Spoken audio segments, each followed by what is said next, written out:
The Environmental Scientists Association said conservation groups and ordinary people were united in their opposition to the trade. The coats of between 3 and 5 Tibetan antelope are needed for a single shawl, which can cost up to $5,000 US.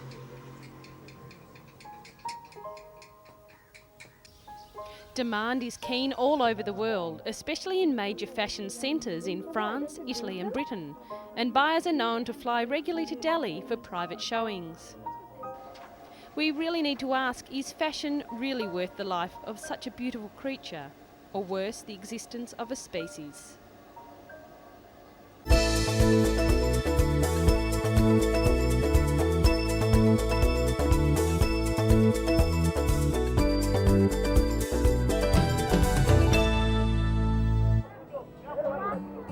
Scooping water from a hand-dug well and trekking miles with it back to the village. It's a daily chore for millions in Africa. Yet clean water can often be found only a few metres underground. The problem is getting the water out. Drilling a well can cost up to £10,000 sterling.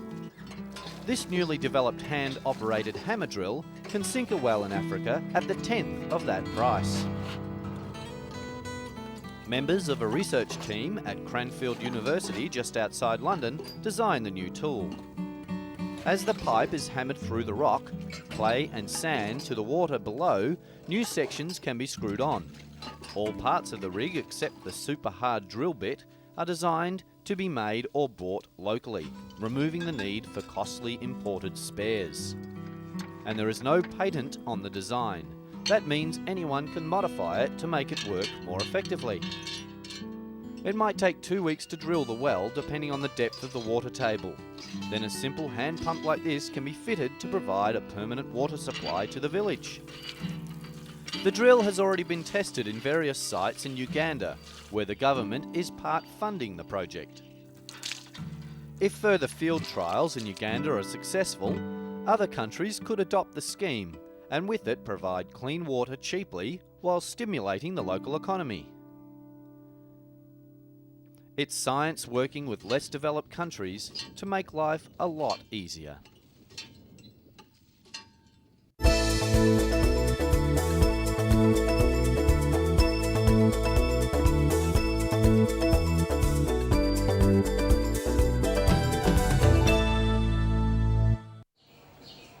This patient is about to get an X-ray for a suspected hernia.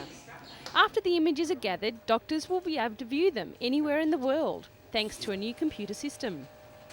The new multimedia medical record system is set to give doctors instant access to a patient's case notes from wherever they are. Scans like these form a vital part of a patient's medical file, but keeping track of the hard copies is often a hard and time-consuming task. The new system changes all that. Dr. Wadi Gredrock lists the advantages of accessing medical records at the touch of a mouse.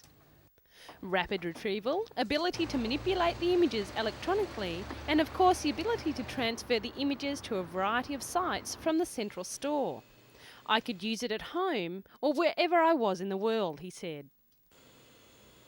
The system was developed at the London Imperial College by a team of medical information technology experts led by Professor Richard Kitney.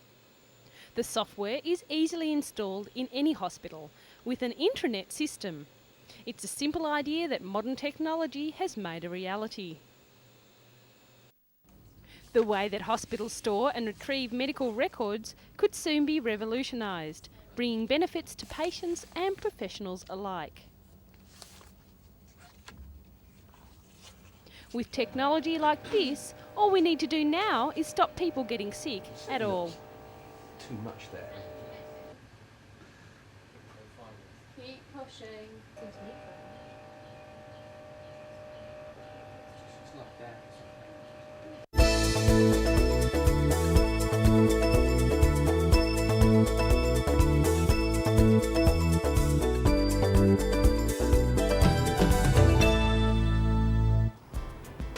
And finally, it's thought an injured humpback whale may have entered Sydney Harbour in search of a sanctuary after being hit by a ship. National Parks and Wildlife Services staff in a boat were monitoring the condition of the 10 to 12 metre adult humpback, which is the size of a passenger bus and could be seen swimming near the mouth of Sydney Harbour. Spectators were warned against stressing the whale and were urged not to get within 100 metres of the stricken mammal. The whale appeared to be swimming freely despite wounds to its back. A transport spokeswoman said all Sydney ferry masters had been warned that there was a whale in the harbour and told to proceed with caution. She said the humpback had not affected the running of ferry services. Ken Eastwood, a staff writer at the Australian Geographic Journal, said in New South Wales between June and July, humpbacks travel north from the Antarctic waters to their breeding grounds in the Coral Sea off Queensland. They travel up the coast for a couple of months to warm waters to breed, he said. Late in the afternoon, the whale headed out to sea, possibly responding to the calls of a pod of 4 whales just outside the entrance to the harbour.